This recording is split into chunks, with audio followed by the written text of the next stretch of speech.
And there are a number of roads that have been flooded and that have been temporarily closed. And so as soon as it's safe, they obviously want to get everything back open. We also have FDOT crews staged to inspect coastal bridges, and we'll be monitoring water levels at low-lying bridges near major river crossings, particularly in the northern part of Florida.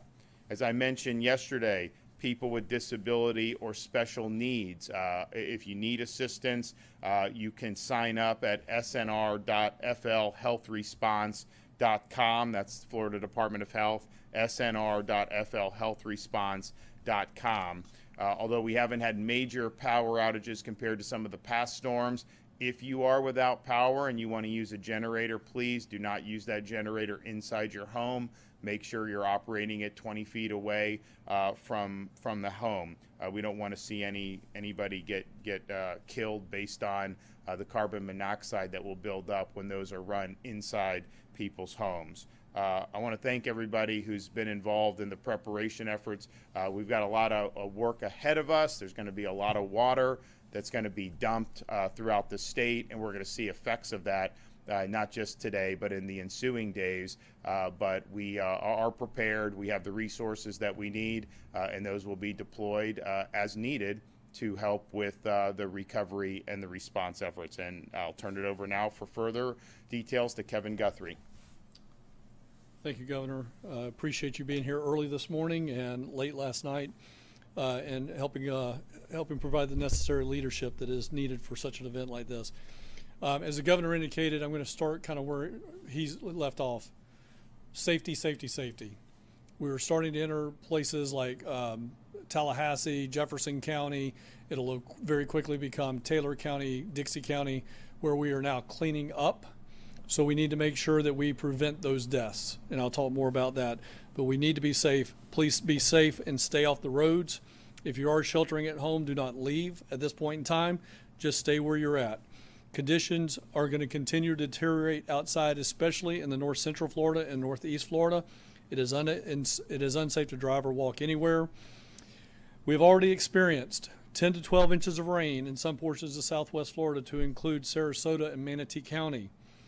Many streams and rivers are rapidly rising. If you look at the USGS river gauge summary, you will see that a lot of those are turning black or very, very dark blue. That means that those rivers are responding very quickly.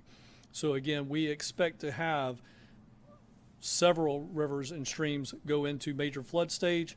So please be careful if you live along those areas. Some of these areas will continue to receive upwards of 15 to 20 inches of rain. All of that will drain into the river basins. This is going to be an event that is going to be probably here for the next 5 to 7 days, maybe as long as 10 days, depending on how much rainfall we get. So we are not running anywhere. We are staying put, and we are going to make sure that we're here to respond. I want to reiterate the hazards from this storm will be seen and felt far outside the center of the cone. Flood impacts are going to be felt everywhere across north central Florida. This storm is massive, with hurricane force winds extending 25 miles from the center and tropical storm force winds extending 140 miles from the center, covering much of the state from the I-4 corridor all the way north to the state line. We've already had more than 35 tornado warnings issued across the state of Florida. Rest assured that stage resources are safe, secure, and ready for deployment to the impacted areas. We have 6 active fuel depots for first responders across North Florida, with over 600,000 gallons of fuel as of this morning. We have 850 debris disaster management sites should we need to do debris operations.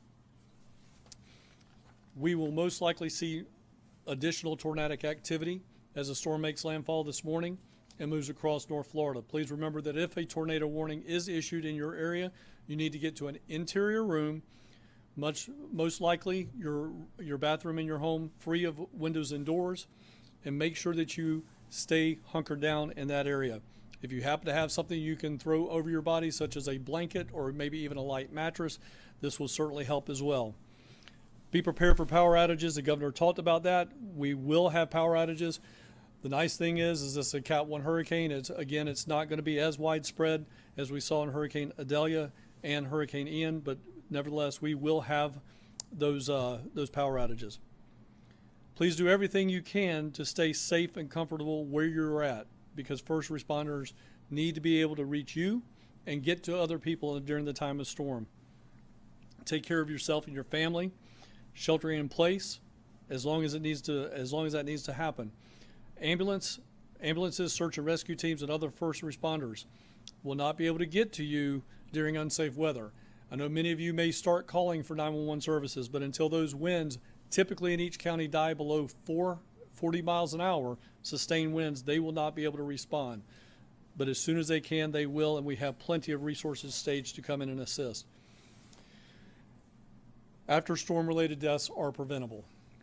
And I'll say that again. After storm deaths are preventable. We see the majority of our storm-related deaths, especially in low-end category hurricanes, happen after landfall. You heard the governor talk about generator safety. Please make sure, again, reiterate, 20 feet away from any open door or window. Make sure that you wait 20 minutes before refilling a generator. Also, much of our state has senior citizens. Please do not get up on a ladder. Do not try to put a tarp on a roof. Do not try to cut a limb. We have volunteer organizations that will come and help you with that. All you need to do is reach out to your local emergency management agency or call our cell line, and we will make sure somebody comes and helps you on your property. Do not risk yourself. Do not risk injury. We will come and help you. Thanks to the leadership and dedication of the Governor DeSantis, Florida is the leader in emergency management, and we continue to show it through this disaster response. We are the best at what we do. The men and women that are sitting on that floor behind me worked all night long. Most of them came in at 2 or 3 a.m. this morning, and they will be here through the duration of the day and into the night tonight. We want to make sure you get the latest information, and to do so, please continue to follow us on X and Instagram at FLSERT, that's at FLCERT, and on Facebook at FDM for updates. Governor, as always, thank you so much for your leadership and your assistance as we respond to this disaster. So as the storm continues to head north, even when it's primarily affecting southern Georgia, I mean, all that rain and all the water, when that's there, that eventually comes down into the northern part of Florida. So when you're talking about flooding, you're looking to see the water that's happening in real time as the storm passes you, but then there's going to be after effects from this storm. You're going to continue to see some of these rivers rise.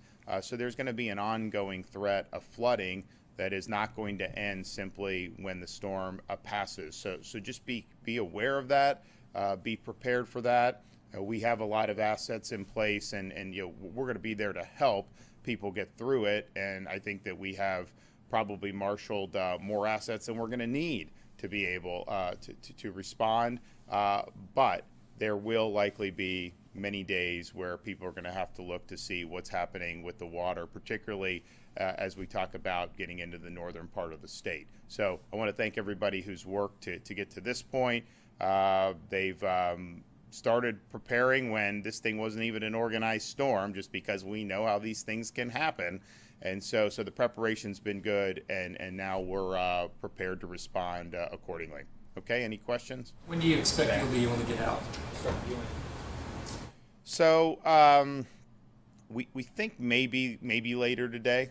I don't know if we will fly today, but if you look at some of the places in the Big Bend, that's obviously accessible via ground transportation. So we may do that. I know Kevin's also he has staging areas in different parts of the state. He's going to move some of the resources closer to the Sarasota-Bradenton area, just because they've had a really significant amount of water dumped on them, and we're seeing the effects of that. But we will get out as soon as we can. How has the flood control around the power substations held up so far?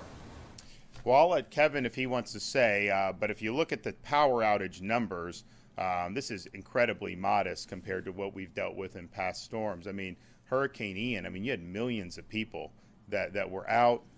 The restoration was the fastest has ever been for a major hurricane.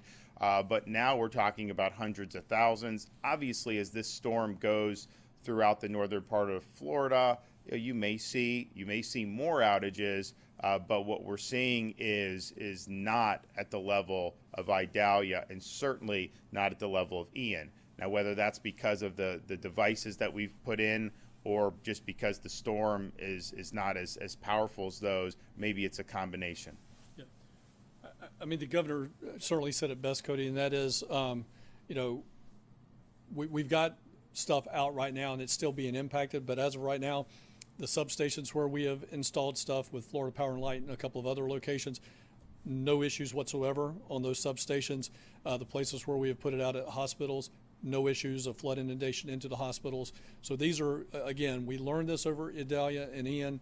These are best practices, and it proves that the nation, taking Florida's lead and underneath the governor's leadership of building capability and capacity through disasters, we can be good at flood response events. So again, as the governor has said, we haven't had any issues to date. I just one more reminder: these when the water rises, when you have streets that can be flooded, that's hazardous. And in some respects, you know, that's even more hazardous than some of the other aspects of these storms. So just please take the adequate precautions. Don't try to drive through this. We don't want to see traffic fatalities, you know, adding up because people are out there when the roads aren't safe yet. It'll be fine. All this stuff gets taken care of. All the roads will be open in the not too distant future. These guys are working really hard, but sometimes when there's a lot of water on the roads, it can be very, very hazardous. So please don't tempt fate. Don't try to go and go through these flooded streets. And as that happens, take the proper precautions, and I think that we'll all be better off for that. I know people want to get different places, but sometimes these roads can be very, very hazardous. We do anticipate a lot of water to continue to be dropped with this storm, and this is just something that people are going to have to be very, very aware of. So we'll be back with another update, and we will probably end up somewhere by the end of the day as well. So when you deal with storms, if there's a traffic accident, we count it, right? I mean, we do have a report in Dixie County of a car hydroplaning and crashing. We also have a report, an 18-wheeler in Hillsborough County, right off I-75. Was that because of the roads per se on that one? I don't know, because we do have traffic accidents, but what we do is once we're in a storm situation, any accidents that are within that area, they will be categorized and reported accordingly.